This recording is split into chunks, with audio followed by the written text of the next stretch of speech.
Hi, ഞാൻ Shabeer Alangad, business consultant ആണ്. ഒരു സ്ഥാപനത്തിന് പേരിടുന്ന സമയത്ത് നിങ്ങൾ 3 കാര്യങ്ങൾ നിർബന്ധമായിട്ട് ചെക്ക് ചെയ്തിരിക്കണം.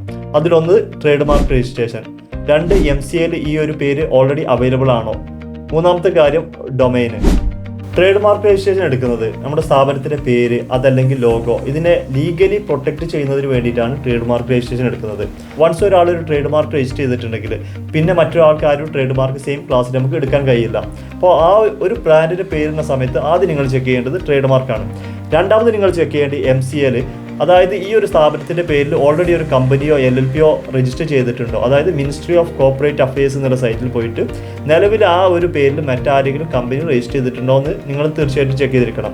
മൂന്നാമത്തെ കാര്യം ഡൊമൈൻ നെയിം. നമുക്കറിയാം കാര്യങ്ങളെല്ലാം ഓൺലൈനോട്ട് മാറിക്കൊണ്ടിരിക്കുകയാണ്. അതുകൊണ്ട് തന്നെ വെബ്സൈറ്റിന് അതിൻ്റെതായ പ്രാധാന്യമുണ്ട്. അപ്പോൾ നിങ്ങളൊരു വെബ്സൈറ്റ് ആദ്യം ഒരു ബിസിനസ്സിൻ്റെ പേരിടുമ്പോൾ തന്നെ ആ ഒരു വെബ്സൈറ്റ് ആ ഒരു പേരിൽ നിങ്ങൾക്ക് ഡൊമൈൻ നെയിം കിട്ടുമോ എന്ന് നിങ്ങൾ ചെക്ക് ചെയ്യണം.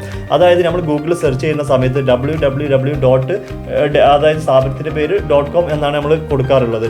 ആ ഒരു അതിനെയാണ് ഡൊമൈൻ നെയിം എന്ന് പറയുന്നത്. അത് അതിൽ അവൈലബിൾ ആണോ നിങ്ങൾ ചെക്ക് ചെയ്യണം. മറ്റാരെങ്കിലും ആ ഒരു പേര് റിസർവ് ചെയ്തിട്ടുണ്ടെങ്കിൽ നമുക്ക് ആ ഒരു പേര് പിന്നീട് ഡൊമൈന് കിട്ടാൻ വലിയ ബുദ്ധിമുട്ടാണ്. അപ്പോൾ ഒരു പേരിടുന്ന സമയത്ത് നിങ്ങൾ ചെക്ക് ചെയ്യേണ്ട 3 കാര്യങ്ങളാണ് പ്രധാനമായിട്ടും. ഒന്ന് ട്രേഡ് മാർക്ക് രജിസ്ട്രേഷൻ, 2 MCAയിൽ ഈ ഒരു പേര് അവൈലബിൾ ആണോ, 3 ഡൊമൈൻ അവൈലബിൾ ആണോ. അപ്പോൾ ഇത്രയും കാര്യങ്ങൾ ചെക്ക് ചെയ്തതിന് ശേഷം മാത്രം നിങ്ങളൊരു സ്ഥാപനത്തിന് പേരിടുക. അല്ലെങ്കിൽ നിങ്ങൾക്ക് ഭാവിയിൽ അതൊരു ബുദ്ധിമുട്ടായി മാറാൻ സാധ്യതയുണ്ട്.